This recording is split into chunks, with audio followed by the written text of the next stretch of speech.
ever seen an artist go from Himothy to just... There are some artists who ruin their career with just one album. Whether it's a cringy breakup album, an album so bad no one knows how it was even released, or simply a mediocre album that caused sometimes it's just one song. The music industry is a very fickle place. We're going to be looking at the worst case. We're going to be looking into artists that ruined their career after dropping just one album.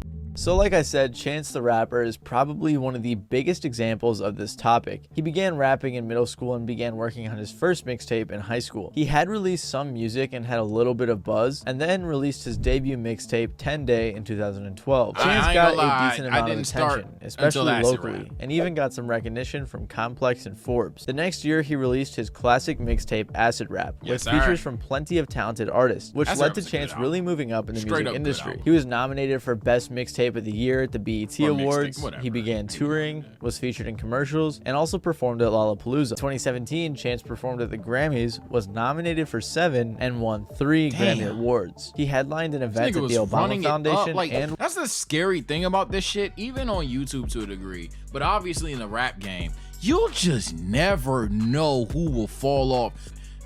It's kind of crazy, right? Like, the dude had 2 arguable classic at floor good albums, but between a good amount of time in between them.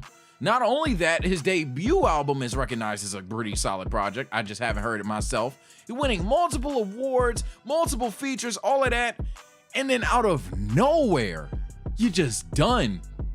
That shit is crazy. Like, anybody predicting Chance the Rapper, I knew he'd fall. You're lying. Because, like he just mentioned, 2014 to 2018, it's been 4 years this motherfucker's on timing, and you knew he was temporary? A 4-year temporary span is crazy in itself, but no, that's crazy, bro. It was in a Super Bowl commercial for Doritos. He also teased a collab with Kanye, but unfortunately that never ended up happening. Of 2019, he released his debut album, The Big Day. Nearly a decade into his career, Chance the Rapper released his debut studio album, and it was entirely dedicated to his wife, Kirsten Corley. The Big Day was heavily influenced by his marriage that had happened in March of that year, and it wasn't really received too poorly by critics, but the internet absolutely tore it up. I'm sure you guys all remember this meme. Oh, I love my wife. Yeah, I love my wife.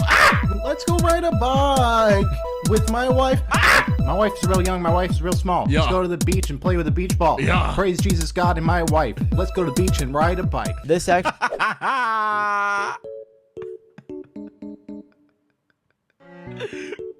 Yeah, Twitter used to be on. I mean, I'm not even saying Twitter not funny no more, but Twitter used to be different, bro. I tell you, when it was no think pieces, just vibes. Yo, Twitter still got it, but Twitter used to be fucking Himothy, bro. That shit is crazy. Actually became such a big meme that he even has a page on Know Your Meme explaining the whole situation. Regardless, following the release of this album, his career took a I know, ain't he like too harsh? I know who he is, but don't know who he is. Like, I swear to God, I'm not doing the fake pretend I don't know him thing. For some reason, y'all do that a lot. I don't know his name, but I definitely recognize his face, this font, that score, all that other shit.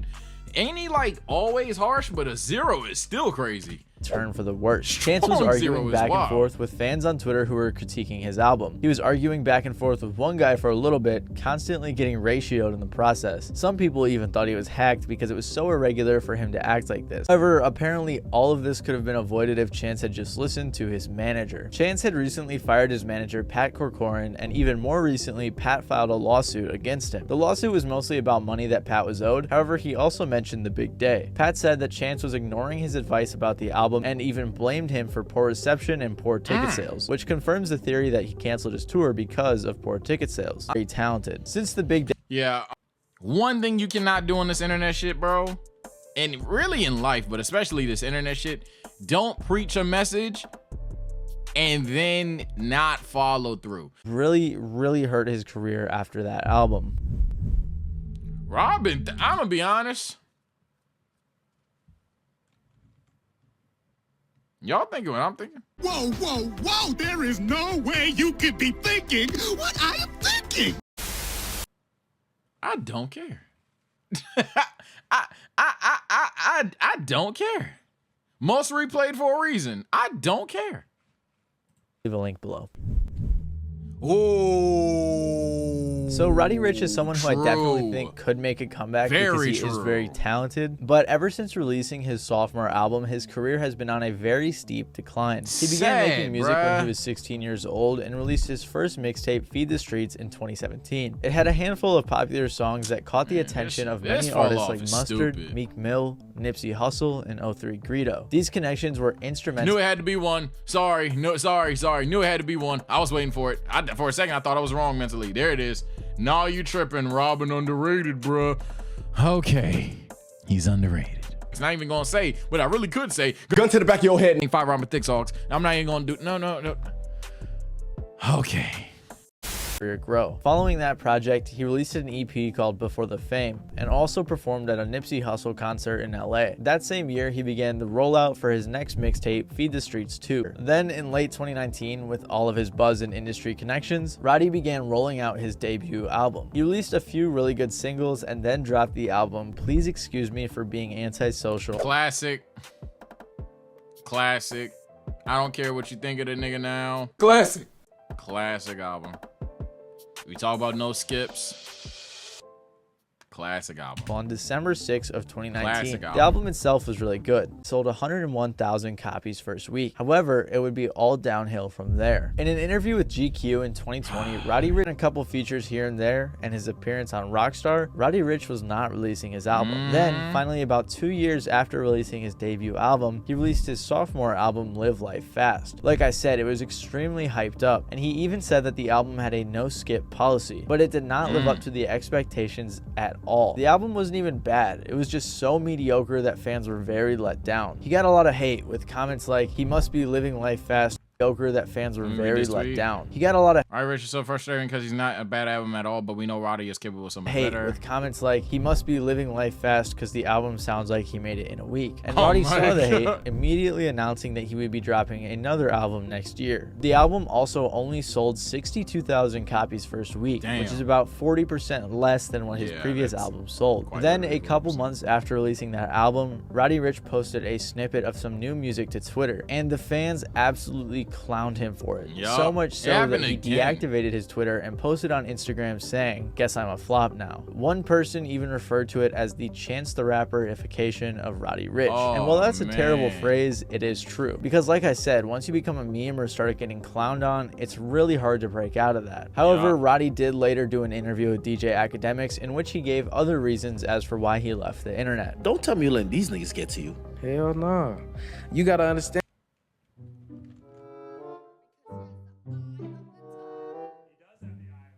Are you sure about that?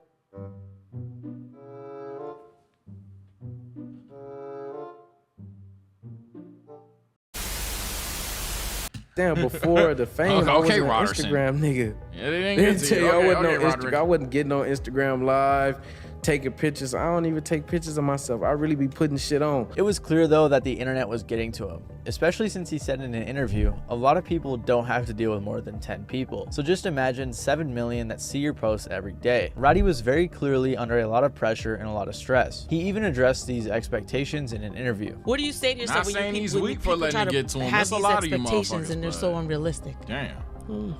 I would, I mean, that's on them. You know what I mean?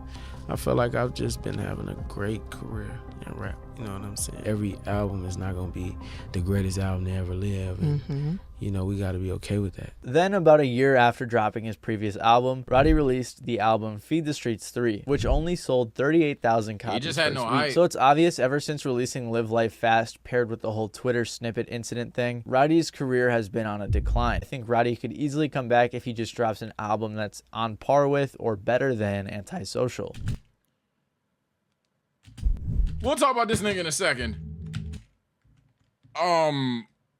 My boy, first things first. I'm not coming for him. In fact, here's me liking the video because I like the video. I appreciate the content. Maddie, don't say that. Why I'm saying don't say that is not even that he can't do it again, but that being a requirement for him to restore his career is crazy. And that's the problem with it. That's the real problem with the game nowadays. So here's where I say it's 50-50. 50% consumer. Roddy Ricch is 50% to blame as well. I think it's a 50-50 situation. Obviously the consumer, corny to turn meme until actual literal, I'm not listening to his shit, he's trash. All it took was one dude making a funny video that made his friends laugh, and he said, you know what, let's post it on Twitter. Shit, let's do it. Video blows up, and now a joke really ruined this nigga's career. Same thing with Roddy Ricch, same thing with Polo G. Nahmir's different. And same thing with Corday. Right, all it takes is that one tweet that bangs, a lot of people agree with, it's a joke that has some validity to it, and now you're done. Cause it's funny, right? But like their career's over. That's fucked up, especially when they're talented. Here's the real problem. It's not all consumers' fault in those artists' case. The idea that you've dropped the classic and you are getting the attention of being that nigga, but you carrying yourself as that nigga is actually holding you down. Well, the second a guy like Corday or Roddy or Polo drop these goated ass, classic ass albums, and then they're just like, just do some features every now and then. Like they just start getting slow with the music. Bro, you seen a complete anti of what you doing work to damn near he gonna be a street legend levels. And I know it's gonna piss y'all off, but this nigga Young Boy really is gonna be a street legend one day. Because this nigga said, yeah, nah. Genie blew up.